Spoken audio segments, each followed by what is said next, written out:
15तम भरतमुनि सम्मान रे सम्मानित हेले निर्देशक श्री सूर्य कृष्णमूर्ति। ओडिशार बहु पुरातन राज्य राजधानी भुवनेश्वर ठारे अवस्थित ओडिसी नृत्य अनुष्ठान कलिंगायन त्रयस्त्रिकम तरफरु 15तम भरतमुनि सम्मान समारोह अनुष्ठित होईछि।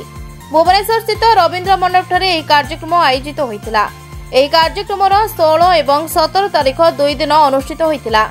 17 तारिख संध्यारे 15तम नाट्यशास्त्र भरतमुनि सम्मान रे सम्मानित हेले राष्ट्रपति पुरस्कार प्राप्त जातीय कलाकार वैज्ञानिक निर्देशक श्री सूर्य कृष्णमूर्ति।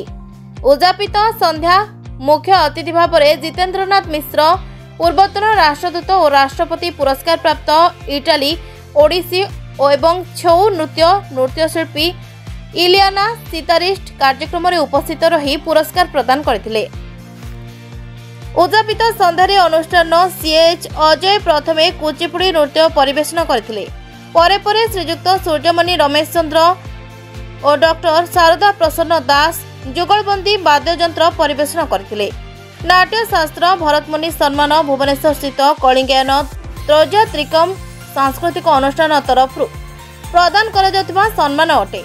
प्रतिवर्ष कला और संस्कृति रे उल्लेखनीय अवदान करथिबा व्यक्तिविशेष को एही सम्मान रे सम्मानित करा जाय। एही सम्मान प्रदान प्रथा मसीहा 2008 आरंभ होइतिला। नाट्य शास्त्री भरतमुनि स्मरणार्थे एही सम्मान उत्सर्गीकृत। ब्यूरो रिपोर्ट, ना ओडिशा।